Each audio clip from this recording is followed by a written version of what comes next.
ਸਤਿ ਸ੍ਰੀ ਅਕਾਲ। Punjab 10 news TV ਵਿੱਚ ਤੁਹਾਡਾ ਸਵਾਗਤ ਕਰਦੇ ਹਾਂ। ਮੈਂ ਹਾਂ ਤੁਹਾਡਾ ਦੋਸਤ ਤੇ ਹੋਸਟ ਪ੍ਰਗਟ ਸਿੰਘ ਰਾਜਿਆਣਾ। ਦੋਸਤੋ, ਅਸੀਂ ਉਹਨਾਂ ਲੋਕਾਂ ਨੂੰ ਪੰਜਾਬ 10 ਨਿਊਜ਼ ਟੀਵੀ ਜ਼ਰੀਏ ਤੁਹਾਡੇ ਸਨਮੁਖ ਕਰਦੇ ਰਹਿੰਦੇ ਹਾਂ ਜਿਨ੍ਹਾਂ ਨੇ ਸਮਾਜ ਲਈ, ਦੇਸ਼ ਲਈ, ਕੌਮ ਲਈ ਤੇ ਪੰਜਾਬੀਅਤ ਲਈ ਕੁਝ ਕੀਤਾ ਹੁੰਦਾ ਹੈ। ਸੋ ਉਹਨਾਂ ਦਾ ਪੰਜਾਬੀ ਸਾਹਿਤ ਵਿੱਚ ਵੱਡਾ ਯੋਗਦਾਨ ਹੈ। ਪੰਜਾਬੀ ਸਾਹਿਤ ਦੀ ਝੋਲੀ ਵਿੱਚ ਉਹਨਾਂ ਦੀਆਂ ਕਾਫੀ ਸਾਰੀਆਂ ਕਿਤਾਬਾਂ ਆਈਆਂ ਜੋ ਚਰਚਾ ਵਿੱਚ ਰਹੀਆਂ ਨੇ ਤੇ ਉਹਨਾਂ ਦੀਆਂ 2 ਕਿਤਾਬਾਂ ਤਾਂ ਪੰਜਾਬ ਸਰਕਾਰ ਨੇ ਪੰਜਾਬ ਐਜੂਕੇਸ਼ਨ ਬੋਰਡ ਦੇ ਸਿਲੇਬਸ ਵਿੱਚ ਵੀ ਲਗਾਈਆਂ ਨੇ। ਸੋ ਗੱਲ ਕਰਾਂਗੇ deputy commandant BSF Bhupinder Singh Dhaliwal, ਜਿਹੜੇ ਚੌਂਕੀਮਾਨ ਪਿੰਡ ਨੂੰ ਬਿਲੋਂਗ ਕਰਦੇ ਆ, ਅੱਜ ਕੱਲ੍ਹ ਲੁਧਿਆਣਾ ਦੇ ਅਮਨ ਨਗਰ ਵਿੱਚ ਰਹਿੰਦੇ ਆ। ਆਪਾਂ ਗੱਲ ਕਰਦੇ ਹਾਂ ਜੀ। ਸਵਾਗਤ ਕਰਦੇ ਹਾਂ ਪੰਜਾਬ 10 ਨਿਊਜ਼ ਟੀਵੀ ਵਿੱਚ ਤੇ ਕਲਮਾਂ ਦਾ ਕਾਫਲਾ ਪ੍ਰੋਗਰਾਮ ਵਿੱਚ ਤੁਹਾਡਾ ਬਹੁਤ ਬਹੁਤ ਸਵਾਗਤ ਹੈ। ਬਹੁਤ ਬਹੁਤ ਧੰਨਵਾਦ ਰਾਜਿਆਣਾ ਸਾਹਿਬ। ਔਰ ਇਹ ਮੇਰੇ ਲਈ ਬੜੀ ਖੁਸ਼ੀ ਦੀ ਗੱਲ ਆ, ਤੁਹਾਡੇ ਵਰਗੇ ਇੱਕ ਬੜੇ ਅੱਛੇ ਸੁਲਝੇ ਹੋਏ ਪੱਤਰਕਾਰ, ਰਿਪੋਰਟਰਸ ਔਰ ਸਾਹਿਤਕ ਨੂੰ ਜ਼ਿਆਦਾ ਕੀਮਤਾਂ ਕਦਰਾਂ ਦੀਆਂ ਸਮਝਦੇ ਹੋਣ ਨਾਲ ਮੇਰਾ ਅੱਜ ਫਸਟ ਟਾਈਮ ਇੰਟਰਵਿਊ ਹੋ ਰਹੀ ਆ ਔਰ ਮੇਰੇ ਲਈ ਬੜੀ ਇਹ ਵੱਡੀ ਵਡਭਾਗੀ ਔਰ ਬੜੀ ਅੱਛੀ ਖਬਰ ਆ ਮੇਰੀ ਜ਼ਿੰਦਗੀ ਲਈ ਔਰ ਮੇਰੇ ਦੋਸਤਾਂ ਲਈ। Thank you very much. ਸਭ ਤੋਂ ਸਾਡਾ ਜਿਹੜਾ ਮੁੱਢਲਾ ਸਵਾਲ ਹੈ, ਆਪਣੇ ਪਰਿਵਾਰ ਬਾਰੇ, ਆਪਣੇ ਪਿੰਡ ਬਾਰੇ ਥੋੜ੍ਹੀ ਸਾਨੂੰ ਜਾਣਕਾਰੀ ਦਿਓ, ਤੁਹਾਡੇ ਮਾਤਾ ਪਿਤਾ ਬਾਰੇ ਸਾਰੀ ਜਾਣਕਾਰੀ। ਹਾਂਜੀ, ਮੇਰਾ ਪਿੰਡ ਚੌਕੀਮਾਨ, ਤਹਿਸੀਲ ਜਗਰਾਉਂ ਵਿਖੇ ਹੈ। ਮੈਂ ਇੱਕ ਫੌਜੀ ਜ਼ਿਮੀਂਦਾਰ ਪਰਿਵਾਰ ਨੂੰ ਸੰਬੰਧਿਤ ਹਾਂ। ਮੇਰੇ ਦਾਦਾ ਜੀ ਵੀ ਫਸਟ ਸਿੱਖ ਰੈਜੀਮੈਂਟ ਸੀਗੇ, ਉਹ ਫਸਟ ਵਰਲਡ ਵਾਰ ਲੜੇ 1914 1918, ਜਿਹਨੂੰ ਕਹਿੰਦੇ ਆ ਮੈਸੋਪੋਟਾਮੀਆ, ਅੱਜ ਕੱਲ੍ਹ ਇਰਾਕ ਕਹਿੰਦੇ ਨੇ। ਉੱਥੇ ਉਹਨਾਂ ਨੇ ਕਾਫੀ ਕੀਤਾ ਹਿੱਸਾ ਔਰ ਬੜਾ ਜ਼ਬਰਦਸਤ ਬਹਾਦਰੀ ਦੇ ਕੰਮ ਕੀਤੇ। ਔਰ ਮੇਰੇ ਫਾਦਰ ਨੇ ਮੈਟ੍ਰਿਕ ਕੀਤੀ ਔਰ ਉਹਨਾਂ ਨੂੰ ਫੌਜ 'ਚ ਲੈ ਰਹੇ ਸੀ ਉਸ ਟਾਈਮ 'ਤੇ ਨੈਬ ਸੂਬੇਦਾਰ, ਪਰ ਉਹ ਨਹੀਂ ਭੇਜੇ ਗਏ ਔਰ ਖੇਤੀਬਾੜੀ 'ਚ ਰਹੇ। ਉਸ ਤੋਂ ਬਾਅਦ ਉਹਨਾਂ ਨੇ ਖੇਤੀਬਾੜੀ ਕਾਫੀ ਅੱਛੇ ਢੰਗ ਨਾਲ ਕੀਤੀ। ਸਾਡੀ ਜ਼ਮੀਨ ਪਾਕਿਸਤਾਨ ਸੀ, ਮਿੰਟਗੁਮਰੀ ਡਿਸਟ੍ਰਿਕਟ 'ਚ। ਉੱਥੋਂ ਆ ਕੇ ਅਸੀਂ ਰੈਕੋਰਡ ਸੈਟਲਡ ਹੋਏ ਅਤੇ ਉਸ ਤੋਂ ਬਾਅਦ ਪਿਤਾ ਜੀ ਕਾਫੀ ਦੇਰ ਨੌਕਰੀ ਆਪਣੇ ਖੇਤੀਬਾੜੀ ਕਰਨ ਤੋਂ ਬਾਅਦ ਕੈਨੇਡਾ ਸੈਟਲਡ ਹੋ ਗਏ ਸੀ 1990 'ਚ, ਅਤੇ ਉੱਥੇ ਹੀ ਹੋਇਆ ਅਤੇ ਉੱਥੇ ਸੁਰਗਵਾਸ ਹੋ ਗਏ ਨੇ। ਮੇਰੇ ਅਸੀਂ 6 ਭੈਣ ਭਾਈ ਔਰ ਮੇਰੇ ਫਾਦਰ ਮਦਰ ਕੈਨੇਡਾ ਸੈਟਲਡ ਨੇ। ਮੈਂ ਔਰ ਮੇਰਾ ਪਰਿਵਾਰ ਅਸੀਂ ਆਸਟ੍ਰੇਲੀਆ ਦੇ ਸਿਡਨੀ ਸ਼ਹਿਰ 'ਚ। ਮੈਂ ਪਿੰਡ ਪ੍ਰਾਇਮਰੀ ਸਕੂਲ ਪਾਸ ਕੀਤੀ, ਆਪਣੇ ਹਾਈ ਸਕੂਲ ਰੈਕੋਰਡ ਤੋਂ, ਔਰ BA ਮੈਂ ਆਪਣੇ LRM ਕਾਲਜ ਜਗਰਾਉਂ ਤੋਂ ਪਾਸ ਕੀਤੀ। BA ਪਾਸ ਕਰਨ ਤੋਂ ਬਾਅਦ ਮੈਂ ਆਰਮੀ 'ਚ ਗਿਆ। ਫਿਰ ਮੈਂ ਬਾਰਡਰ ਸਿਕਿਉਰਿਟੀ ਫੋਰਸ 'ਚ ਮੇਰੀ ਸਿਲੈਕਸ਼ਨ ਹੋ ਗਈ, ਉਹਦੇ 'ਚ ਰਿਹਾ ਔਰ ਤਕਰੀਬਨ ਮੈਂ 27 ਸਾਲ ਬਾਰਡਰ ਸਿਕਿਉਰਿਟੀ ਫੋਰਸ ਵਿੱਚ ਨੌਕਰੀ ਕੀਤੀ। ਔਰ ਇਸ ਨੌਕਰੀ ਦੌਰਾਨ ਮੈਂ ਬੰਗਲਾਦੇਸ਼ ਬਾਰਡਰ, ਪਾਕਿਸਤਾਨ ਬਾਰਡਰ, ਖਾਸ ਕਰ ਜੰਮੂ ਕਸ਼ਮੀਰ 'ਚ ਮੈਂ 18 ਸਾਲ ਨੌਕਰੀ ਕੀਤੀ ਔਰ ਕਾਰਗਿਲ ਦੀ 1999 ਲੜਾਈ ਵਿੱਚ ਹਿੱਸਾ ਲਿਆ। ਮੈਂ ਜ਼ਖਮੀ ਵੀ ਹੋਇਆ ਔਰ ਮੇਰਾ ਕੰਮ ਦੇਖਦੇ ਹੋਏ ਰਾਸ਼ਟਰਪਤੀ ਨੇ ਮੈਨੂੰ ਪੁਲਿਸ ਮੈਡਲ ਨਾਲ ਸਨਮਾਨਿਤ ਵੀ ਕੀਤਾ ਗਿਆ। ਔਰ ਸੰਨ 2000 ਵਿੱਚ ਮੈਂ ਮੈਡੀਕਲੀ ਕਰਾਉਣ 'ਤੇ ਥੋੜ੍ਹਾ ਸੀ ਮੇਰੇ ਅੰਦਰ ਡਿਫੈਕਟ, ਔਰ ਮੈਂ ਵਲੰਟਰੀ ਰਿਟਾਇਰਮੈਂਟ ਲੈ ਕੇ ਲੁਧਿਆਣਾ ਆਪਣੇ ਘਰ ਸੈਟਲਡ ਹੋ ਗਿਆ ਅਤੇ ਬੱਚੇ ਮੇਰੇ ਉਸ ਤੋਂ ਬਾਅਦ ਮੈਂ ਮੈਰਿਜ ਕਰਕੇ ਆਸਟ੍ਰੇਲੀਆ ਭੇਜ ਤੇ ਅੱਜ ਕੱਲ੍ਹ ਮੈਂ ਵੀ ਸਿਡਨੀ 'ਚ ਆਉਂਦਾ ਜਾਂਦਾ ਰਹਿੰਦਾ ਵਾਂ, ਅਪ ਡਾਊਨ ਕਰਦਾ ਰਹਿੰਦਾ ਵਾਂ ਅਤੇ ਇੱਥੇ ਹੀ ਹੈ। ਇਸ ਦੇ ਨਾਲ ਨਾਲ ਮੈਨੂੰ ਲਿਖਾਈ ਪੜ੍ਹਾਈ ਦਾ ਬਹੁਤ ਸ਼ੌਕ ਸੀ। ਮੈਂ ਆਰਮੀ ਦੇ ਫੌਜ ਨਾਲ ਬਹੁਤ ਦੇਰ ਨੌਕਰੀ ਕੀਤੀ, ਪੈਦਲ ਸੈਨਾ ਨਾਲ ਲਾਈਨ ਆਫ ਕੰਟਰੋਲ ਕਸ਼ਮੀਰ ਦੇ ਅੰਦਰ, ਅਲੱਗ ਹਰ ਹੈੱਡਕੁਆਟਰਾਂ 'ਚ ਵੀ ਰਿਹਾ, ਸਟਾਫ ਅਫਸਰ ਜਨਰਲਾਂ ਦਾ, IG DG ਵਗੈਰਾ ਦਾ। ਔਰ ਉੱਥੇ ਮੈਂ ਰਹਿ ਕੇ ਵੀ 2 ਕਿਤਾਬਾਂ ਇੰਗਲਿਸ਼ 'ਚ ਲਿਖੀਆਂ ਜੋ ਉਸ ਟਾਈਮ ਇੱਕ ਉਹ ਡਿਫੈਂਸ ਐਂਗਲ ਨਾਲ ਹੀ ਮਹਿਕਮੇ ਦੇ ਬਾਹਰ ਨਹੀਂ ਆ ਸਕਦੀਆਂ ਸੀ। ਰਿਟਾਇਰਮੈਂਟ ਤੋਂ ਬਾਅਦ ਮੈਂ ਸਿਹਤ ਨਾਲ ਜੁੜਿਆ ਰਿਹਾ ਔਰ ਮੈਂ ਸਿਹਤ ਨਾਲ ਜੁੜ ਕੇ ਮੈਨੂੰ ਕਾਫੀ ਮੈਂ ਆਪਣੇ ਸਮਾਜ ਦੇ ਉੱਪਰ ਸਟੱਡੀ ਕਰਦਾ ਸੀ। ਖਾਸ ਕਰ ਉਸ ਟਾਈਮ ਜਿਵੇਂ ਪੰਜਾਬੀਆਂ ਦਾ ਸਾਡਿਆਂ ਦਾ ਬਹੁਤ ਤਕੜਾ ਵਿਸ਼ਵਾਸ ਆ ਧਰਮ ਦੇ ਵਿੱਚ ਔਰ ਇਹਨਾਂ ਨੂੰ, ਲੇਕਿਨ ਇੱਕ ਪ੍ਰੋਬਲਮ ਮੈਂ ਦੇਖੀ, ਬਹੁਤ ਹਿੰਦੂ ਸਿੱਖ ਵਗੈਰਾ 'ਚ 2 ਹੀ ਮੇਨ ਧਰਮ ਸੀ ਪੰਜਾਬ ਦੇ। ਇਹਨਾਂ ਦਾ ਆਪਣੇ ਗਿਆਨ ਬਾਰੇ, ਧਰਮ ਬਾਰੇ ਤਾਂ ਬਹੁਤ ਤਕੜਾ ਗਿਆਨ ਹੈ, ਲੇਕਿਨ ਦੂਜੇ ਆਲੇ ਦੁਆਲੇ ਦੇ ਧਰਮਾਂ ਬਾਰੇ ਬਹੁਤ ਘੱਟ ਕਮਜ਼ੋਰ ਗਿਆਨ ਸੀ। ਉਹ ਗਿਆਨ ਦੇਣ ਲਈ ਮੈਂ ਕਾਫੀ ਸਟੱਡੀ ਕੀਤੀ ਔਰ ਮੈਂ 25 ਰਿਲੀਜਨ ਦੇ ਉੱਤੇ ਧਰਮ ਨੂੰ ਕਿਵੇਂ ਸਮਝੀਏ ਪਹਿਲੀ ਕਿਤਾਬ ਲਿਖੀ। ਪਹਿਲੀ ਕਿਤਾਬ ਇਹ ਸੀ ਮੇਰੀ, ਧਰਮ ਨੂੰ ਕਿਵੇਂ ਸਮਝੀਏ। ਇਹਦੇ ਵਿੱਚ ਮੈਂ 25 ਧਰਮਾਂ ਉੱਤੇ ਲਿਖਿਆ ਔਰ ਬਹੁਤ ਅੱਛਾ ਗਿਆਨ ਦਿੱਤਾ। ਇਹ ਮੇਰੀ ਕਿਤਾਬ ਬਹੁਤ ਵਿਦੇਸ਼ਾਂ 'ਚ ਵੀ ਗਈ ਔਰ ਪੂਰੇ ਇੰਡੀਆ ਦੇ ਜਿੱਥੇ ਪੰਜਾਬੀ ਬੈਲਟ ਸੀ ਉੱਥੇ ਜਾ ਕੇ ਵੀ ਇਸ ਨੂੰ ਬਹੁਤ ਅੱਛੀ ਤਰੀਕੇ ਨਾਲ ਪੜ੍ਹਿਆ ਗਿਆ। ਇਸ ਤੋਂ ਬਾਅਦ ਮੈਂ ਥੋੜ੍ਹਾ ਜਿਹਾ ਮਹਿਸੂਸ ਕੀਤਾ ਕਿ ਸਾਡੇ ਸਮਾਜ ਦੇ ਅੰਦਰ ਕੁਝ ਲੋਕ ਆਮ ਸੋਚ ਜੋ ਹੈ, ਪਹਿਲਾਂ ਬਚਪਨ ਤੋਂ ਹੀ ਮੈਂ ਇਹਨੂੰ ਸਟੱਡੀ ਕਰਦਾ ਸੀ ਕਿ ਸਾਡੇ ਸਮਾਜ ਦੇ ਅੰਦਰ ਜਿਹੜੇ ਲੋਕ ਆ ਉਹ ਭਰਮਾਂ ਵਹਿਮਾਂ ਦੇ ਵਿੱਚ ਪੈ ਕੇ ਬਹੁਤ ਮਾਨਸਿਕ ਤੌਰ ਤੇ ਕਮਜ਼ੋਰ ਹੋ ਚੁੱਕੇ ਨੇ।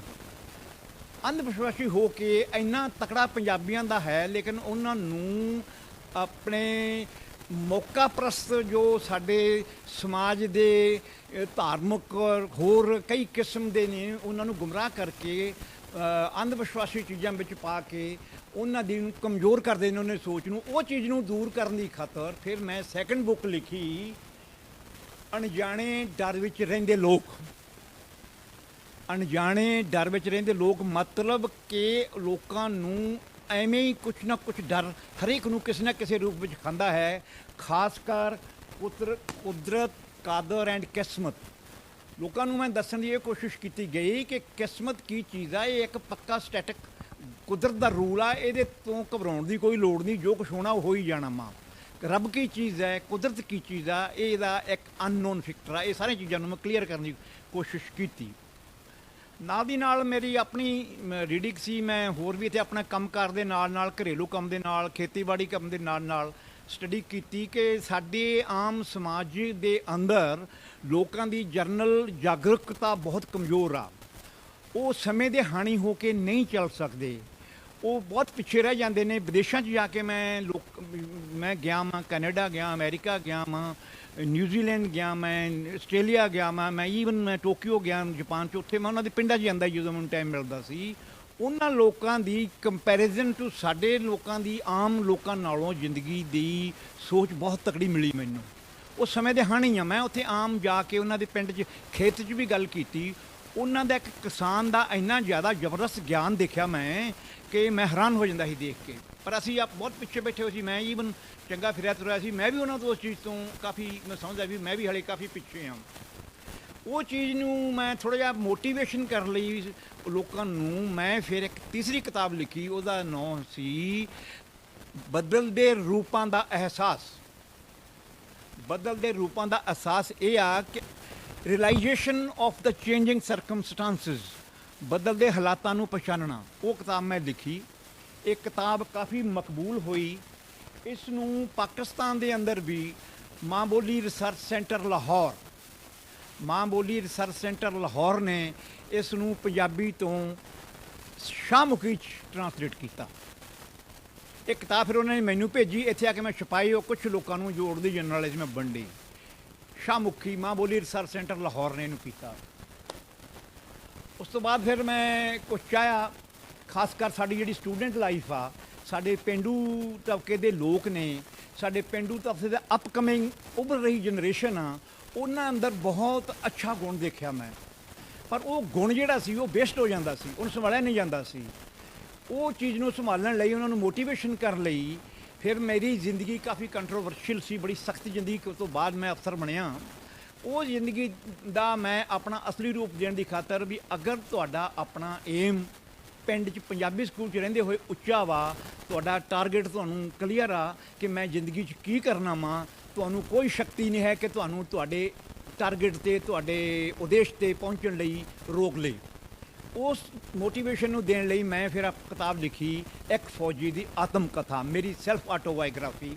ਉਹ ਕਿਤਾਬ ਇਹ ਸੀ, ਇੱਕ ਫੌਜੀ ਦੀ ਆਤਮ ਕਥਾ। ਇਹ ਕਿਤਾਬ ਬਹੁਤ ਜ਼ਿਆਦਾ ਇੱਧਰ ਬਰਨਾਲਾ ਏਰੀਆ ਅੰਦਰ, ਬਠਿੰਡਾ, ਸੰਗਰੂਰ ਔਰ ਇੱਧਰ ਈਵਨ ਲੁਧਿਆਣਾ ਵਿੱਚ ਇਸ ਕਿਤਾਬ ਨੂੰ ਲੋਕਾਂ ਨੇ ਬਹੁਤ ਪਸੰਦ ਕੀਤਾ।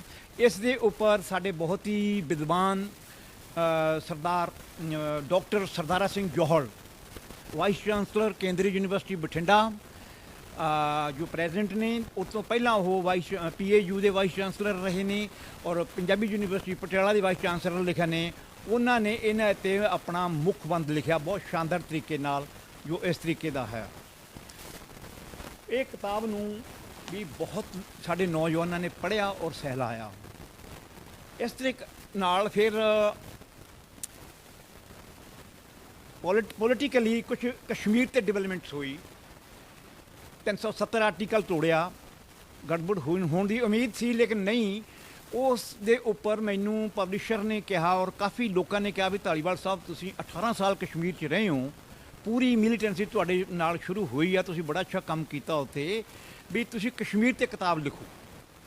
ਫਿਰ ਮੇਰੇ ਪਬਲਿਸ਼ਰ ਤਰਕ ਭਾਰਤੀ ਬਰਨਾਲਾ ਦੇ ਕਹਿਣ 'ਤੇ ਮੈਂ ਫਿਰ ਕਿਤਾਬ ਲਿਖੀ ਜਿਸ ਦਾ ਨਾਮ ਸੀ ਕਸ਼ਮੀਰ ਫੌਜੀ ਨਜ਼ਰੀਏ ਤੋਂ।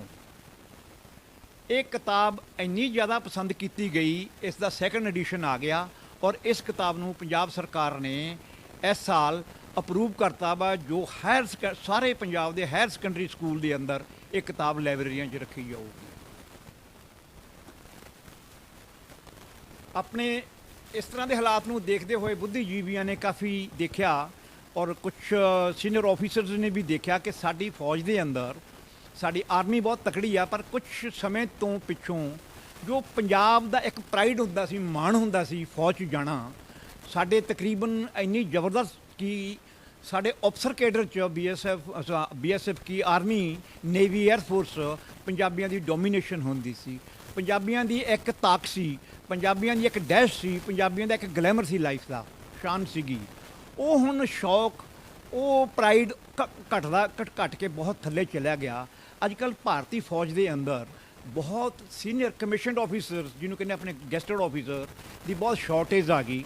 ਤਕਰੀਬਨ ਆਰਮੀ ਦੇ ਅੰਦਰ 14-15 ਹਜ਼ਾਰ ਉਸ ਟਾਈਮ ਕਮੀ ਸੀ, ਏਅਰ ਫੋਰਸ 'ਚ ਵੀ ਕਾਫੀ ਸੀ ਔਰ ਨੇਵੀ 'ਚ ਵੀ ਸੀ। ਮੈਨੂੰ ਬੋਲਿਆ ਵੀ ਤੁਸੀਂ ਨੌਜਵਾਨਾਂ ਲਈ ਕੁਝ ਮੋਟੀਵੇਸ਼ਨ ਕਰੋ ਕਿ ਉਹ ਆਰਮਡ ਫੋਰਸਿਸ ਵੱਲ ਜ਼ਿਆਦਾ ਧਿਆਨ ਦੇਣ, ਕਿਉਂਕਿ ਸਾਡੇ ਇੱਕ ਦੇਖਾ ਦੇਖੀ ਜੀ ਜਿਹੜੀ ਚਾਲ ਸੀ, ਲੋਕਾਂ ਨੇ ਜਾ ਕੇ ਵਿਦੇਸ਼ਾਂ ਨੂੰ ਚੱਲਣਾ ਸ਼ੁਰੂ ਕਰਤਾ। ਵਿਦੇਸ਼ਾਂ ਜਾ ਕੇ ਬਹੁਤ ਖੇ ਖਰਾਬੀ ਹੋਏ। ਆਪਾਂ ਨਿੱਤ ਸੁਰਖੀਆਂ 'ਚ ਪੜ੍ਹਦੇ ਹਾਂ ਸਾਡੇ ਨੌਜਵਾਨ ਮੁੰਡੇ ਔਰ ਕੁੜੀਆਂ ਦੀ ਕੀ ਦਸ਼ਾ ਹੁੰਦੀ ਆ। ਉਹਦੇ ਨਾਲੋਂ ਬੈਟਰ ਆਰਮੀ ਆਫਿਸਰ ਬਣਨਾ ਕਿਤੇ ਬੈਟਰ ਆ ਔਰ ਆਪਣੀ ਸ਼ਾਨ ਆ, ਆਪਣੇ ਦੇਸ਼ ਦੀ ਸੇਵਾ, ਅਤੇ ਵੀ ਇਹਨਾਂ ਨੂੰ ਮੋਟੀਵੇਟ ਕਰੋ। ਉਸ ਚੀਜ਼ ਨੂੰ ਮੋਟੀਵੇਟ ਕਰਨ ਲਈ ਫਿਰ ਮੈਂ ਇੱਕ ਕਿਤਾਬ ਲਿਖੀ, ਫੌਜੀ ਅਫਸਰ ਕਿਵੇਂ ਭਰਤੀ ਹੋਈਏ। ਇਹ ਕਿਤਾਬ ਇੰਨੀ ਮਕਬੂਲ ਹੋਈ ਆ, ਇਸ ਨੂੰ ਵੀ ਪੰਜਾਬ ਗੌਰਮੈਂਟ ਨੇ ਅਪਰੂਵ ਕਰ ਦਿੱਤਾ ਵਾ, ਵਿੱਦਿਆ ਮੰਤਰਾਲੇ ਨੇ, ਕਿ ਇਹਨੂੰ ਹਰ ਸਕੂਲ ਦੀ ਲਾਇਬ੍ਰੇਰੀ ਵਿੱਚ ਰੱਖੀ ਜਾਊਗੀ।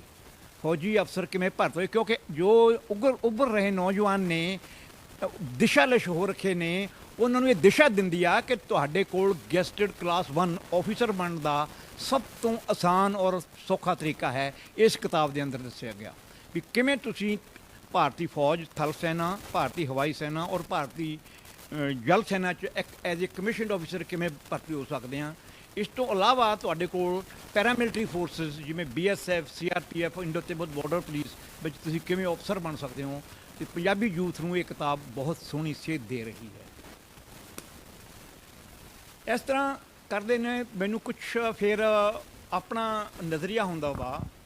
ਮੈਨੂੰ ਇਹ ਲੱਗਦਾ ਜੀ ਕਿਉਂਕਿ ਪੰਜਾਬ ਵਿੱਚ ਜਦੋਂ ਮਿਲੀਟੈਂਸੀ ਚੱਲਦੀ ਸੀ ਉਸ ਟਾਈਮ ਮੈਂ ਦੇਖਿਆ ਸੀ ਕਿ ਸਾਡੇ ਲੋਕਾਂ ਨੂੰ ਵੀ ਇਹ ਮਿਲੀਟੈਂਸੀ ਕੀ ਚੀਜ਼ ਆ, ਦਹਿਸ਼ਤਗਰਦੀ ਕੀ ਚੀਜ਼ ਆ, ਇਹਦਾ ਕੀ ਨੁਕਸਾਨ ਆ, ਕਿਵੇਂ ਉੱਠਦੀ ਆ, ਇੱਕ ਫੀਅਰ ਆਫ ਅਨਨੋਨ ਜਿਹਾ ਬਣਿਆ ਹੋਇਆ ਸੀ।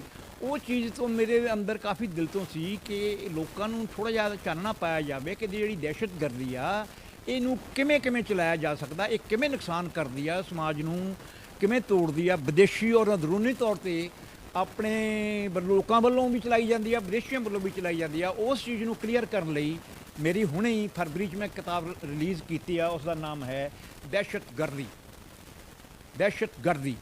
ਇਹ ਕਿਤਾਬ ਬਹੁਤ ਹੁਣੇ ਮਾਰਕੀਟ ਵਿੱਚ ਆਈ ਹੈ ਅਤੇ ਕਾਫੀ ਲੋਕ ਇਹਨੂੰ ਪੜ੍ਹ ਰਹੇ ਨੇ, ਚੱਲ ਰਹੀ ਆ ਹਾਲੇ ਇਹ। ਇਸ ਤਰ੍ਹਾਂ ਮੈਂ ਇਹ 7 ਕਿਤਾਬਾਂ ਮੈਂ ਕੰਪਲੀਟ ਕੀਤੀਆਂ ਔਰ 8ਵੀਂ ਔਰ 2 ਕਿਤਾਬਾਂ ਮੇਰੀਆਂ ਅੰਡਰ ਪ੍ਰੋਸੈਸ ਆ, ਉਹ ਮੈਂ ਹਾਲੇ ਲਿਖ ਰਿਹਾ, ਉਹਦੇ 'ਤੇ ਮੈਂ ਰਿਸਰਚ ਕਰ ਰਿਹਾ ਅਤੇ ਉਹਦੇ ਬਾਅਦ ਆ ਜਾਣਗੀਆਂ ਵੀ ਜਲਦੀ 1-1.5 ਸਾਲ ਦੇ ਅੰਦਰ 2 ਬੁੱਕਸ ਮੇਰੀਆਂ ਹੋਰ ਆ ਜਾਣਗੀਆਂ। ਉਹ ਵੀ ਇੰਟਰਨੈਸ਼ਨਲ ਲੈਵਲ ਦੀ ਸਾਡੇ 'ਤੇ ਇੰਡੀਆ ਦੇ ਪ੍ਰਭਾਵ ਪੈਣ ਦਾ ਅਸਰ ਕੀ ਆ, ਦੁਨੀਆ ਦੇ ਬਾਹਰਲੇ ਦਾ, ਉਹ ਚੀਜ਼ ਦੀ ਮੈਂ ਸਟੱਡੀ ਕਰਕੇ ਮੈਂ ਉਹ ਲਿਖ ਰਿਹਾ।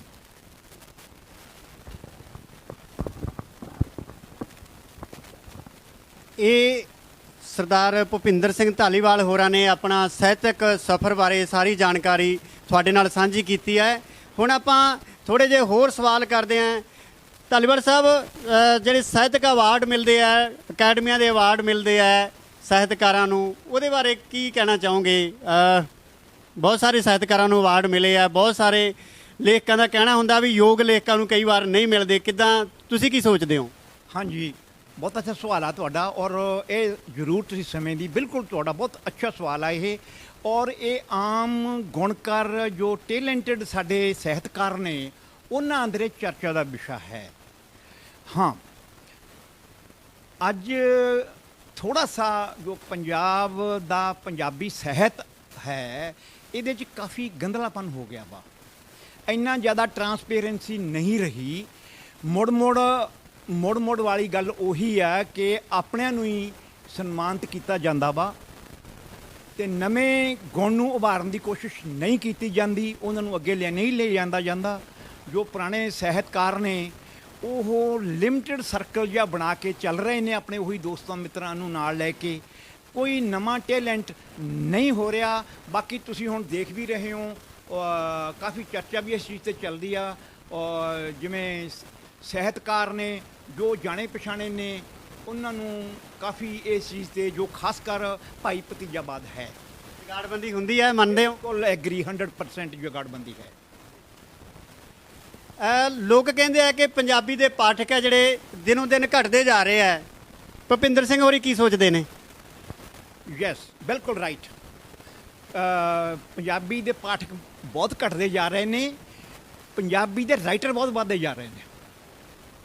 ਪੰਜਾਬੀ ਦੇ ਜਿਹੜੇ ਰਾਈਟਰ ਨੇ ਬਹੁਤ ਜ਼ਿਆਦਾ, ਮੈਂ ਉਹਦੇ ਮੁਤਾਬਕ ਪਾਠਕ ਨਹੀਂ। ਸਾਡੇ ਪੰਜਾਬ 'ਚੋਂ ਮੈਂ ਆਰਮੀ ਲਾਈਫ ਦੇ ਅੰਦਰ ਦੇਖਿਆ, ਆਪਣੇ firm Kashmir to Kanya Kumari, then Bombay to Manipur, ਤਰੀਪੁਰਾ ਤੱਕ ਦੇਖਿਆ, ਪਿੰਡਾਂ 'ਚ ਜਾਂਦਾ ਸੀ, ਸਾਊਥ ਦੇਖਿਆ। ਜਿੰਨਾ ਸ਼ੌਕ ਗੁਜਰਾਤ, ਮਹਾਰਾਸ਼ਟਰ ਮਰਾਠੀ ਭਾਸ਼ਾ, ਦੈਨ ਸਾਊਥ ਦੀਆਂ ਚਾਰੇ ਭਾਸ਼ਾ, ਤਾਮਿਲ, ਤੇਲਗੂ, ਮਲਿਆਲਮ 'ਚ ਲੋਕਾਂ ਨੂੰ ਆਪਦੀ ਭਾਸ਼ਾ ਨਾਲ ਪਿਆਰ ਆ। ਉਹ ਲੋਕ ਇੰਨੀ ਰੀਡਿੰਗ ਕਰਦੇ ਆ, ਬਹੁਤ ਜ਼ਿਆਦਾ, ਬਹੁਤ ਪੜ੍ਹਦੇ ਆ। ਸਾਡੇ ਪੰਜਾਬੀ ਨੂੰ ਕਿਸੇ ਨੂੰ ਸ਼ੌਕ ਨਹੀਂ। ਸਿਰਫ ਇੱਕ ਨਵਾਂ ਟ੍ਰੈਂਡ ਹੁਣ ਜੋ ਹੋ ਗਿਆ ਵਾ ਕਿ ਪਾਠਕ ਘਟ ਗਏ, ਲੇਖਕ ਵੱਧ ਗਏ। ਉਹ ਇੱਕ ਵਧੀਆ ਸਟੈਂਡਰਡ ਦੀ ਕੋਈ ਨਹੀਂ ਪੇਸ਼ਕਸ਼ ਹੋ ਰਹੀ, ਰਿਸਰਚ ਟਾਈਪ ਕੋਈ ਪੇਸ਼ਕਸ਼ ਨਹੀਂ ਹੋ ਰਹੀ। ਸਿਰਫ ਇੱਕ ਦਿਖਾਵਾ ਹੋਣ ਦਾ ਜ਼ਿਆਦਾ ਕਾਰਵਾਈ ਕੀਤੀ ਜਾਂਦੀ ਹੈ ਕਿ ਮੈਂ ਰਾਈਟਰ ਬਣ ਲਈ, ਮੈਂ ਕਿਤਾਬ ਲਿਖਤੀ ਹੈ, ਮੈਂ ਰਾਈਟਰ ਹਾਂ। ਕਿਤਾਬ ਦੀ ਕੀ ਕੁਆਲਿਟੀ ਉਹਦੇ ਅੰਦਰ ਲਿਖਿਆ ਹੈ, ਉਹਦੇ ਅੰਦਰ ਸਮਾਜ ਨੂੰ ਕਿੰਨਾ ਕੁ ਪ੍ਰਭਾਵ ਪੈਣਾ ਹੈ, ਸਮਾਜ ਨੂੰ ਉਹਦੇ ਤੋਂ ਕੀ ਬੈਨੀਫਿਟ ਹੋਣਾ ਵਾ, ਸਮਾਜ ਨੂੰ ਉਸ ਤੋਂ ਕੀ ਸੇਧ ਮਿਲਣੀ ਆ, ਉਹ ਉਹਦੇ 'ਚ ਕਿਸੇ 'ਚ ਵੀ ਬਹੁਤ ਘੱਟ ਕਿਤਾਬਾਂ 'ਚ ਇਹ ਚੀਜ਼ ਮਿਲਦੀ ਹੈ।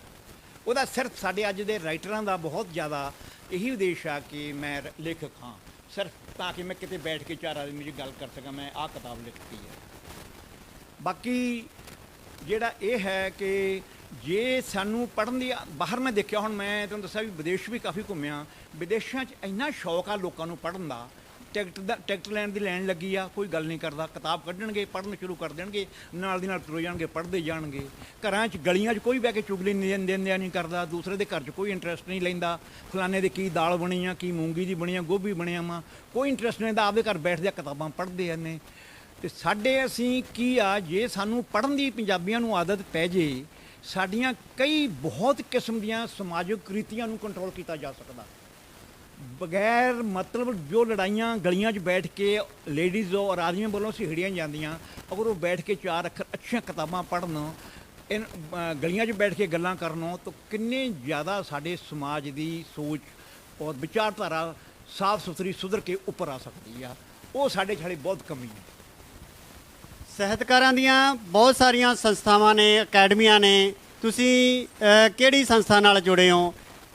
ਪੰਜਾਬੀ ਸਾਹਿਤ ਅਕੈਡਮੀ ਵੀ ਹੈ, ਲੇਖਕ ਸੰਘ ਵੀ ਹੈ, ਕਈ ਤਰ੍ਹਾਂ ਦੀਆਂ ਆਪਣੀਆਂ ਜਥੇਬੰਦੀਆਂ ਨੇ। ਹਾਂਜੀ, ਪਹਿਲ ਜਦੋਂ ਮੈਂ ਫੌਜ 'ਚੋਂ ਰਿਟਾਇਰ ਹੋਇਆ 2000 'ਚ, ਮੈਂ ਆ ਕੇ ਸਾਹਿਤ ਸਭਾ ਜਗਰਾਉਂ ਨਾਲ ਜੁੜਿਆ। ਇਨੀਸ਼ੀਅਲ ਨੌਲੇਜ ਨਹੀਂ, ਮੈਨੂੰ ਗਿਆਨ ਨਹੀਂ ਸੀ, ਲਿਖਿਆ ਮੈਂ ਬਹੁਤ ਕੁਛ ਸੀ, ਲੇਕਿਨ ਮੈਨੂੰ ਪੰਜਾਬੀ ਸਾਹਿਤ ਉੱਤੇ ਗਿਆਨ ਪਹਿਲ ਮੈਂ ਸਾਹਿਤ ਸਭਾ ਜਗਰਾਉਂ ਜੁਆਇਨ ਕੀਤੀ। ਉਸ ਤੋਂ ਬਾਅਦ ਗਿਆਨ ਵੱਧਦਾ ਗਿਆ। ਫਿਰ ਮੈਂ ਆ ਕੇ ਪਹਿਲੀ ਕਿਤਾਬ ਲਿਖੀ ਪਰ ਧਰਮ ਨੂੰ ਕਿਵੇਂ ਸਮਝੀਏ। ਉਹ ਕਿਤਾਬ ਬਹੁਤ ਅੱਛੀ ਰਹੀ। ਉਹ ਕਿਤਾਬ ਮੈਂ ਪੰਜਾਬੀ ਸਾਹਿਤ ਅਕੈਡਮੀ ਲੁਧਿਆਣਾ 'ਚ ਦਿੱਤੀ। ਉਹਨਾਂ ਨੇ ਮੇਰੀ ਉਹ ਕਿਤਾਬ ਲਈ ਔਰ ਮੈਨੂੰ ਪੰਜਾਬੀ ਸਾਹਿਤ ਅਕੈਡਮੀ ਦਾ ਮੈਂਬਰਸ਼ਿਪ ਦਿੱਤੀ ਗਈ। ਉਹਦੇ ਨਾਲ ਹੀ ਨਾਲ ਮੈਨੂੰ ਮੈਂ ਨਿਊਜ਼ਪੇਪਰਾਂ 'ਚ ਕਮ ਸੇ ਕਮ 100-150 ਆਰਟੀਕਲ ਦੇ ਚੁੱਕਿਆ ਸੀ। ਖਾਸ ਕਰ leading newspaper Punjabi Tribune, Ajit, Jagbani ਔਰ ਹੋਰ ਕਈ ਮੈਗਜ਼ੀਨ 'ਚ ਮੇਰੇ ਬਹੁਤ ਆਰਟੀਕਲ ਛਪਦੇ ਸੀ ਕੁਦਰਤ ਉੱਤੇ ਔਰ ਸਮਾਜ ਦੇ ਉੱਤੇ। ਈਵਨ ਵਿਦੇਸ਼ੀ ਆਸਟ੍ਰੇਲੀਆ ਦੇ ਅਖਬਾਰਾਂ ਉੱਪਰ ਵੀ ਮੇਰੀ ਵਿੱਚ ਬਹੁਤ ਕਾਫੀ ਆਰਟੀਕਲ ਛਪਦੇ ਰਹੇ ਸੀ। ਤਾਂ ਉਸ ਨੂੰ ਦੇਖਦੇ ਹੋਏ ਪੰਜਾਬੀ ਕੇਂਦਰੀ ਪੰਜਾਬੀ ਲੇਖਕ ਸਭਾ ਦੀ ਮੈਨੂੰ ਮੈਂਬਰਸ਼ਿਪ ਮਿਲੀ। ਉਹਦੇ 'ਚ ਮੈਂ ਬਣਿਆ। ਉਦੋਂ ਬਾਅਦ ਇਲਾਵਾ ਸਾਹਿਤ ਸਭਾ ਆਪਣਾ ਜਲੰਧਰ, ਉਹਨਾਂ ਨੇ ਵੀ ਮੈਨੂੰ ਇਹਦੀ ਮੈਂਬਰਸ਼ਿਪ ਦਿੱਤੀ। ਮੈਂ ਉਹਦਾ ਵੀ ਮੈਂਬਰ ਹਾਂ। ਅਤੇ ਇਸ ਤੋਂ ਇਲਾਵਾ ਹੋਰ ਕਾਫੀ ਫੰਕਸ਼ਨਾਂ 'ਚ ਮੈਂ ਜਾਂਦਾ ਆਉਂਦਾ ਰਹਿੰਦਾ ਵਾਂ। ਹੁਣੇ ਮੈਂ ਆਸਟ੍ਰੇਲੀਆ 'ਚੋਂ ਆਇਆ ਵਾਂ। ਆਸਟ੍ਰੇਲੀਆ 'ਚ ਮੈਂ ਯੂਨਾਨ ਦੀ ਕਲਚਰ ਸੁਸਾਇਟੀ 'ਚ ਜਾਂਦਾ ਰਿਹਾ ਵਾਂ। ਸਾਊਦੀ ਅਰਬੀਆ ਦੀ ਕਈ ਉੱਥੇ ਸੁਸਾਇਟੀਆਂ ਸੀਗੀਆਂ ਅਰਬੀ ਭਾਸ਼ਾ ਦੀਆਂ। ਉਹ ਉੱਥੇ ਆਪਣੇ ਦੋਸਤਾਂ ਦੀ ਮਦਦ ਨਾਲ, ਅਰਬੀ ਤਾਂ ਵਗੈਰਾ ਜਾਂ ਯੂਨਾਨੀ ਮੈਨੂੰ ਨਹੀਂ ਆਉਂਦੀ ਸੀ, ਦੋਸਤਾਂ ਦੀ ਮਦਦ ਨਾਲ ਮੈਂ ਉੱਥੇ ਜਾ ਕੇ ਉਹਨਾਂ ਦੇ ਕਲਚਰ ਦੀ ਗਿਆਨ ਲੈਣ ਦੀ ਕੋਸ਼ਿਸ਼ ਕਰਦਾ ਸੀ। ਅਤੇ ਬਾਕੀ ਅਫਗਾਨਿਸਤਾਨ ਲੋਕ ਬਹੁਤ ਉੱਥੇ ਰਹਿੰਦੇ ਸੀ ਮੇਰੇ ਆਲੇ ਦੁਆਲੇ। ਅਫਗਾਨਿਸਤਾਨ ਦੇ ਲੋਕਾਂ ਬਾਰੇ ਕਾਫੀ ਪਸ਼ਤੋ ਬਾਰੇ ਉੱਥੇ ਜਾਣਨ ਦੀ ਕੋਸ਼ਿਸ਼ ਕੀਤੀ। ਇਸ ਤਰ੍ਹਾਂ ਹੈ ਜੀ। ਇਹ ਤਾਂ ਹੋ ਗਿਆ ਤੁਹਾਡੀ ਸਾਹਿਤ ਦਾ ਹਿੱਸਾ, ਇੱਕ ਤੁਹਾਡੀ ਲਾਈਫ ਦੀ ਸਾਹਿਤ ਦਾ ਹਿੱਸਾ। ਅਸੀਂ ਅਕਸਰ ਅਖਬਾਰਾਂ 'ਚ ਤੁਹਾਡੇ ਬਾਰੇ ਪੜ੍ਹਦੇ ਰਹਿੰਦੇ ਹਾਂ। ਤੁਸੀਂ ਮਾਤਾ ਜੀ ਦੇ ਨਾਮ 'ਤੇ ਕੋਈ ਸੁਸਾਇਟੀ, ਸੇਵਾ ਸੁਸਾਇਟੀ ਬਣਾਈ ਹੈ। ਤੁਸੀਂ ਬੱਚਿਆਂ ਦੀ ਹੈਲਪ ਕਰਦੇ ਹੋ, ਲੋੜਵੰਦ ਲੋਕਾਂ ਦੀ ਮਦਦ ਕਰਦੇ ਹੋ। ਉਹਦੇ ਬਾਰੇ ਵੀ ਥੋੜ੍ਹਾ ਜਿਹਾ ਸਾਡੇ ਲੋਕਾਂ ਨੂੰ, ਉਹਦੀ ਸੋਸ਼ਲ ਲਾਈਫ ਬਾਰੇ ਵੀ ਦਰਸ਼ਕਾਂ ਨੂੰ, ਸਾਡੇ ਨਾਲ ਨੂੰ ਸ਼ੇਅਰ ਕਰੋ। ਹਾਂਜੀ, ਮੇਰੇ ਮਾਤਾ ਜੀ ਪਿੰਡ ਉਹਨਾਂ ਦਾ ਫਰੀਦਕੋਟ ਡਿਸਟ੍ਰਿਕਟ ਸੀ ਉਸ ਟਾਈਮ 'ਤੇ। 5 ਪਾਸ ਸੀਗੇ ਉਸ ਟਾਈਮ 'ਤੇ। ਉਹਨਾਂ ਨੇ 5 ਪੜ੍ਹੇ ਹੋਏ ਸੀਗੇ ਉਰਦੂ ਦੀਆਂ। ਅਤੇ ਚੌਕੀਮਾਨ ਆ ਗਏ। ਸਾਡੇ ਇੱਕ ਖੇਤੀਬਾੜੀ ਪਰਿਵਾਰ ਸੀ, ਮੇਰੇ ਪਿਤਾ ਜੀ ਖੇਤੀ ਕਰਦੇ ਸੀ। ਉਹਨਾਂ ਨੇ ਬਹੁਤ ਜ਼ਿੰਦਗੀ 'ਚ ਕੰਮ ਕੀਤਾ। ਬਹੁਤ ਹੀ ਸਹਿਨਸ਼ੀਲਤਾ ਉਹਨਾਂ ਦੇ ਅੰਦਰ ਸੀ ਔਰ ਉਹਨਾਂ ਨੂੰ ਖਾਸ ਕਰ ਬਹੁਤ ਜ਼ਿਆਦਾ ਦਾਨੀ ਇਨਸਾਨੀਅਤ ਵਾਲੇ ਵਿਚਾਰ ਵਾਲੇ ਆਦਮੀ ਸੀਗੇ, ਲੇਡੀ ਸੀਗੀ। ਰੋਟੀ ਕਿਤੇ ਉਹਨਾਂ ਨੇ ਹਮੇਸ਼ਾ ਰੋਟੀ ਆਪਣੇ ਹੱਥ 'ਤੇ ਰੱਖ ਕੇ ਖਾਧੀ ਆ। ਅਗਰ ਕੋਈ ਮੰਗਤਾ ਗਲੀ 'ਚ ਆ ਗਿਆ ਤਾਂ ਉਹਨਾਂ ਨੇ ਕੀ ਕਰਨਾ, ਰੋਟੀ ਖਾਂਦਿਆਂ ਨੇ ਪੂਰੀ ਦੀ ਪੂਰੀ ਰੋਟੀ ਉਹਨੂੰ ਫੜਾ ਦੇਣੀ ਆ ਵੀ ਇਹ ਭੁੱਖਾ ਨਹੀਂ ਜਾਣਾ ਚਾਹੀਦਾ। ਆਪ ਭੁੱਖੇ ਰਹਿ ਜਾਂਦੇ ਸੀਗੇ। ਉਹਨਾਂ ਦਾ ਮੁੱਢ ਦਾ ਹੀ ਵਿਚਾਰ ਸੀ ਕਿ ਮੇਰੇ ਲਈ ਕੁਛ ਬਈ ਗਰੀਬਾਂ ਦੀ ਮਦਦ ਕਰਨੀ ਆ। ਤਾਂ ਮੈਂ ਉਹਨਾਂ ਨਾਲ ਬਹੁਤ ਘੱਟ ਰਹਿ ਸਕਿਆ। ਮੈਂ ਫੌਜ ਚਲਿਆ ਗਿਆ ਅਤੇ ਉਸ ਤੋਂ ਬਾਅਦ ਮੇਰੇ ਮਨ 'ਚ ਸੀ ਕਿ ਸਾਡੀ ਮਾਤਾ ਜੀ ਬਹੁਤ ਧਾਰਮਿਕ ਵਿਚਾਰ ਦੇ ਸੀ ਔਰ ਲੋਕਾਂ ਲਈ ਅੱਛਾ ਸੋਚਦੇ ਸੀ। ਹੁਣ ਮੈਂ ਰਿਟਾਇਰਮੈਂਟ ਹੋ ਕੇ ਆ ਕੇ ਸੋਚਿਆ ਉਹਨਾਂ ਦਾ ਔਰ ਮੇਰੇ ਭੈਣਾਂ ਵਗੈਰਾ ਨੇ, ਸਾਡੇ ਖਾਨਦਾਨ ਦੇ ਆਦਮੀਆਂ ਨੇ ਕਿਹਾ, ਸਭ ਨੇ, ਵੀ ਆਪਾਂ ਮਾਤਾ ਜੀ ਦੀ ਯਾਦ 'ਚ ਜਿਵੇਂ ਉਹਨਾਂ ਦੀ ਸੋਚ ਸੀ ਉਹਨੂੰ ਠੀਕ ਕਰ ਲਈ, ਕੁਛ ਨਾ ਕੁਛ ਕਰੀਏ। ਤਾਂ ਉਸ ਚੀਜ਼ ਨੂੰ ਲੈ ਕੇ ਮੈਂ ਮਾਤਾ ਹਰਵੰਸ ਕੌਰ ਢਾਲੀਵਾਲ ਚੌਕੀਮਾਨ ਚੈਰੀਟੇਬਲ ਸੁਸਾਇਟੀ ਬਣਾਤੀ ਆ। ਉਹ ਚੈਰੀਟੇਬਲ ਸੁਸਾਇਟੀ ਬਣਾਤੀ ਆ ਜਿਹਦੇ 3 ਉਦੇਸ਼ ਨੇ, ਉਹ ਰਜਿਸਟਰਡ ਕਰਵਾ ਦਿੱਤੀ ਆ। ਜਿਹਦੇ 3 ਉਦੇਸ਼ ਨੇ, ਪਹਿਲਾ ਇਹ ਕਿ ਬਹੁਤ ਹੀ ਦੱਬੇ ਕੁਚਲੇ ਲੋਕ ਜੋ ਗਰੀਬੀ ਰੇਖਾ ਤੋਂ ਥੱਲੇ ਰਹਿੰਦੇ ਨੇ, ਬੜੀ ਮੁਸ਼ਕਿਲ ਨਾਲ ਗੁਜ਼ਾਰਾ ਕਰਦੇ ਨੇ, ਅਗਰ ਅਚਾਨਕ ਉਹਨਾਂ 'ਤੇ ਕੋਈ ਵਿਪਤਾ ਪੈ ਜਾਵੇ, ਜਿਵੇਂ ਕਿ ਐਕਸੀਡੈਂਟ ਹੋ ਗਿਆ, ਬਿਮਾਰੀ ਹੋ ਗਈ, ਅਟੈਕ ਆ ਗਿਆ, ਹੋਰ ਕਿਸੇ ਕਿਸਮ ਦੀ ਛੱਤ ਤੋਂ ਡਿੱਗ ਪਿਆ, ਹੋਰ ਕਿਸੇ ਵੀ ਕਿਸਮ ਦੀ ਡਿਲੀਵਰੀ ਕੇਸ ਹੋਗਾ ਉਹਨਾਂ ਦੇ ਬੱਚੇ ਦਾ, ਲੜਕੀ ਦਾ, ਕਿਸੇ ਦਾ, ਉਹਨੂੰ ਇਮੀਡੀਏਟਲੀ ਮਾਇਕ ਪੈਸੇ ਦੀ ਮਦਦ ਦੇ ਕੇ ਉਹਦੀ ਜਾਨ ਨੂੰ ਬਚਾਇਆ ਜਾਵੇ। ਉਸ ਲਈ ਅਸੀਂ ਹੁਣ ਤੱਕ 3-4 ਸਹਾਇਤਾ ਕਰ ਚੁੱਕੇ ਹਾਂ। ਇਸ ਜੋ ਚੈਰੀਟੇਬਲ ਸੁਸਾਇਟੀ ਆ ਮਾਤਾ ਜੀ ਦੀ, ਇਹ ਅਸੀਂ 1 ਜੂਨ ਤੋਂ ਸ਼ੁਰੂ ਕਰ ਦਿੱਤੀ ਆ। ਇਹ ਪਹਿਲੀ ਸ਼ੁਰੂਆਤ 'ਚ 2 ਵਿਡੋ ਔਰਤਾਂ ਦੀ ਮਦਦ ਕੀਤੀ ਆ, ਜਿਹੜੀ ਬਹੁਤ ਭੁੱਖਣ ਭਾਣੇ ਬੈਠੇ ਹੋਏ ਸੀਗੇ। ਉਹਨਾਂ ਦੀ ਡਾਕਟਰੀ ਵੀ ਔਰ ਰਾਸ਼ਨ ਦੇ ਦੂਸਰੇ ਤਰੀਕੇ ਨਾਲ ਵੀ ਮਦਦ ਕੀਤੀ ਆ। ਇੱਕ ਅਪਹਾਜ ਆਦਮੀ ਬਿਲਕੁਲ ਲੱਤਾਂ ਤੋਂ ਬੇਕਾਰ ਸੀ, ਚੱਲ ਨਹੀਂ ਸਕਦਾ ਸੀ, ਉਹਨੂੰ ਵੀਲ ਚੇਅਰ ਦਾ ਅਰੇਂਜਮੈਂਟ ਕੀਤਾ ਉਹਦੇ ਲਈ। ਉਹਨੂੰ ਪਰਿਵਾਰ ਲਈ, ਉਹਦਾ ਬ੍ਰਦਰ ਨੂੰ ਹੋਰ ਸਮਾਨ ਬਣਾ ਕੇ ਦਿੱਤਾ ਤਾਂ ਕਿ ਉਹਦੀ ਰੋਜ਼ੀ ਰੋਟੀ ਚੱਲ ਸਕੇ। ਪਿੰਡ ਚੌਕੀਮਾਨ 'ਚ ਕੁਛ ਜਗ੍ਹਾ ਅੰਧੇਰੀਆਂ ਸੀ, ਜਿਵੇਂ ਰੇਲਵੇ ਦਾ ਪੁਲ ਆ, ਉੱਥੇ ਰਾਤ ਨੂੰ ਲੁੱਟਾਂ ਖੋਹਾਂ ਵੀ ਹੁੰਦੀਆਂ ਸੀ, ਲੜਕੀਆਂ ਦੀ ਵੀ ਬੇਇੱਜ਼ਤੀ ਹੋਈ ਸੀ। ਉੱਥੇ 2 ਸੋਲਰ ਲਾਈਟਾਂ ਲਵਾਈਆਂ ਤਾਂ ਕਿ ਰਾਤ ਨੂੰ ਲੋਕ ਕਰ ਸਕਣ। ਇਹ ਦਾ ਦੂਸਰਾ ਉਦੇਸ਼ ਹੈ, ਪਹਿਲਾ ਹੈ ਕਿ ਦੱਬੇ ਕੁਚਲੇ ਲੋਕਾਂ ਦੀ, ਗਰੀਬੀ ਰੇਖਾ ਤੋਂ ਜੋ ਥੱਲੇ ਰਹਿੰਦੇ ਆ, ਉਹਨਾਂ ਦੀ ਮਦਦ ਕਰਨਾ ਔਰ ਉਹਨਾਂ ਦੀ ਜਾਨ ਬਚਾਉਣਾ। ਦੂਸਰਾ ਹੈ ਕਿ ਜੋ ਗਰੀਬੀ ਰੇਖਾ ਤੋਂ ਹੇਠਾਂ ਬੱਚੇ ਰਹਿ ਰਹੇ ਨੇ, ਗੁਣਕਾਰ ਬੱਚੇ ਨੇ, ਆਊਟਸਟੈਂਡਿੰਗ ਬੱਚੇ ਨੇ, ਜੋ ਡਾਕਟਰ, ਇੰਜੀਨੀਅਰ, ਆਰਕੀਟੈਕਟ ਬਣਨਾ ਚਾਹੁੰਦੇ ਨੇ ਪਰ ਗਰੀਬੀ ਹਾਲਤ ਕਾਰਨ ਕੁਝ ਨਹੀਂ ਕਰ ਸਕਦੇ, ਉਹਨਾਂ ਨੂੰ ਉੱਚੀ ਵਿੱਦਿਆ ਲੈਣ 'ਚ ਮਦਦ ਕਰਨਾ। ਤੀਸਰਾ ਹੈ ਕੋਈ ਗਰੀਬ ਲੜਕੀ ਵਿਆਹਣ ਵੱਲੋਂ ਬੈਠੀ ਆ ਜਾਂ ਕੋਈ ਵਿਧਵਾ ਲੜਕੀ ਨੂੰ ਬੁਰੀ ਤਰ੍ਹਾਂ ਜਲੀਲ ਕਰਕੇ ਸਹੁਰਿਆਂ ਨੇ ਕੱਢ ਦਿੱਤਾ ਵਾ, ਉਹਦੀ ਮਦਦ ਕਰਨਾ। ਇਸ ਤੋਂ ਇਲਾਵਾ ਪਿੰਡ 'ਚ ਕੋਈ ਜਾਂ ਈਵਨ ਪੂਰੇ ਲੁਧਿਆਣੇ ਨੂੰ ਕਵਰ ਕਰੂਗੀ ਇਹ, ਜਿੰਨੀ ਵੀ ਅਸੀਂ ਕਰ ਸਕਦੇ ਹੋਏ। ਅਤੇ ਜੇ ਪੈਸਾ ਲੋਕਾਂ ਨੇ ਮਦਦ ਕੀਤੀ ਤਾਂ ਪਿੰਡ ਚੌਕੀਮਾਂ ਤੋਂ ਅੱਗੇ ਵੀ ਅਸੀਂ ਮਦਦ ਕਰਾਂਗੇ। ਉਹਦੇ ਵਿੱਚ ਅਸੀਂ ਪਿੰਡ ਦੀ ਸਫਾਈ, ਹੋਰ ਕਿਸੇ ਕਿਸਮ ਦੀ ਸੱਭਿਆਚਾਰਕ ਡਿਵੈਲਪਮੈਂਟ ਲਈ ਉਹਦੇ 'ਚ ਵੀ ਕੰਮ, ਜੇ ਕੋਈ ਫੰਕਸ਼ਨ ਆਉਂਦਾ ਵਾ ਖੇਡ ਕੋਲ ਦਾ, ਉਹਦੇ 'ਚ ਵੀ ਮਦਦ ਕਰਾਂਗੇ।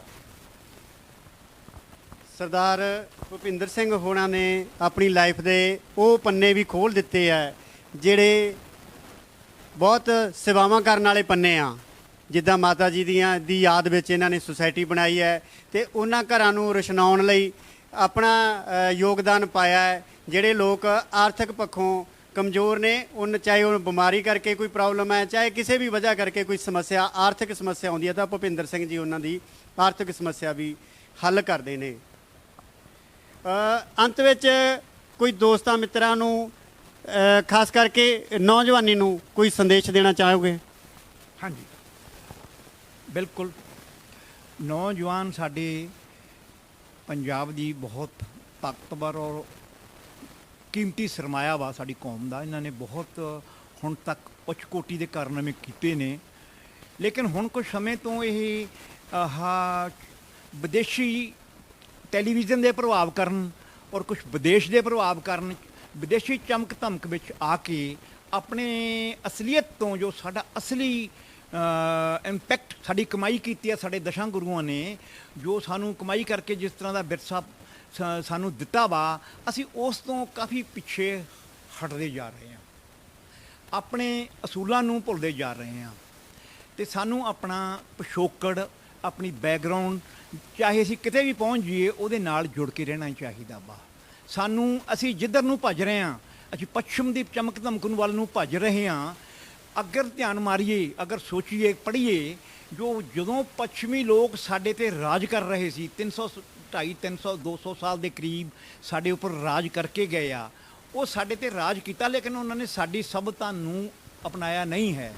ਉਹਨਾਂ ਨੇ ਆਪਣੀ ਸਭਿਅਤਾ ਇੱਥੇ ਕਾਇਮ ਕਰਕੇ ਈਵਨ ਆਪਦਾ ਧਰਮ ਫੈਲਾ ਗਏ ਨੇ, ਪਰੰਤੂ ਅਸੀਂ ਉਹਨਾਂ ਚਮਕ ਧਮਕ ਦੇ ਕੇ ਅਸੀਂ ਆਪਣਾ ਆਪ ਕਾਫੀ ਪ੍ਰਭਾਵਿਤ ਕਰਕੇ ਪਿੱਛੇ ਨੂੰ ਜਾ ਰਹੇ ਹਾਂ ਔਰ ਆਪਣੇ ਆਪ ਨੂੰ, ਆਪਣੇ ਸਮਾਜ ਨੂੰ, ਆਪਣੇ ਵਿਰਸੇ ਨੂੰ ਕਾਫੀ ਨੁਕਸਾਨ ਕਰ ਰਹੇ ਹਾਂ।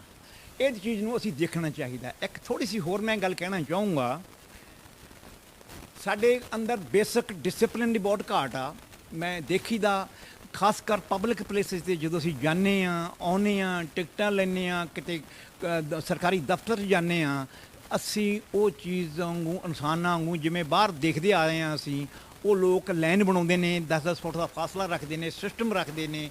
ਇੱਥੇ ਸਾਡੇ ਅੰਦਰ ਬਿਲਕੁਲ ਹੀ ਇੱਕ ਜੰਗਲੀ ਰਾਜ ਵਾਂਗੂ ਅਸੀਂ ਜਾ ਕੇ ਉੱਥੇ ਆਪਸ ਵਿੱਚ ਬਿਹੇਵ ਕਰਦੇ ਹਾਂ। ਸਾਨੂੰ ਥੋੜ੍ਹਾ ਜਿਹਾ ਇੱਕ ਬੇਸਿਕ ਡਿਸਪਲਿਨ ਆਪਣੇ ਆਪ ਵਿੱਚ ਪੈਦਾ ਕਰਨਾ ਚਾਹੀਦਾ। ਇੱਕ ਦੂਜੇ ਦੀ ਸਹੂਲਤ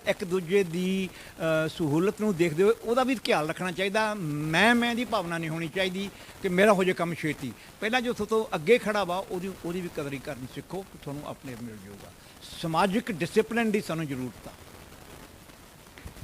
ਸੋ ਬਹੁਤ ਬਹੁਤ ਧੰਨਵਾਦ ਸਰਦਾਰ ਭੁਪਿੰਦਰ ਸਿੰਘ ਜੀ ਧਾਲੀਵਾਲ ਸਾਹਿਬ, ਤੁਸੀਂ ਪੰਜਾਬ 10 ਨਿਊਜ਼ TV ਨੂੰ ਤੇ ਪ੍ਰੋਗਰਾਮ ਕਲਮਾਂ ਦਾ ਕਾਫਲਾ ਲਈ ਸਮਾਂ ਕੱਢਿਆ ਹੈ। ਤੁਹਾਡਾ ਬਹੁਤ ਬਹੁਤ ਧੰਨਵਾਦ ਕਰਦੇ ਹਾਂ ਅਸੀਂ ਪੰਜਾਬ 10 ਨਿਊਜ਼ TV ਜ਼ਰੀਏ ਤੋਂ। ਅਤੇ ਦੋਸਤੋ, ਹੋਰ ਕਿਸੇ ਲੇਖਕ ਨਾਲ ਕਲਮਾਂ ਦਾ ਕਾਫਲਾ ਦੇ ਜ਼ਰੀਏ ਮਿਲਾਵਾਂਗੇ, ਕਿਸੇ ਹੋਰ ਫਨਕਾਰ ਨਾਲ, ਕਿਸੇ ਹੋਰ ਕਲਮਕਾਰ ਨਾਲ ਜਿਨ੍ਹਾਂ ਦੀ ਕਲਮ ਨੇ ਪੰਜਾਬੀ ਸਾਹਿਤ ਵਿੱਚ ਚੰਗੀਆਂ ਪੈੜਾਂ ਪਾਈਆਂ ਨੇ। ਸਹਿਯੋਗੀ ਹਰਮਨਦੀਪ ਸਿੰਘ ਦੇ ਨਾਲ ਪ੍ਰਗਟ ਸਿੰਘ ਰਾਜਿਆਣਾ, ਪੰਜਾਬ 10 ਨਿਊਜ਼ TV ਲੁਧਿਆਣਾ।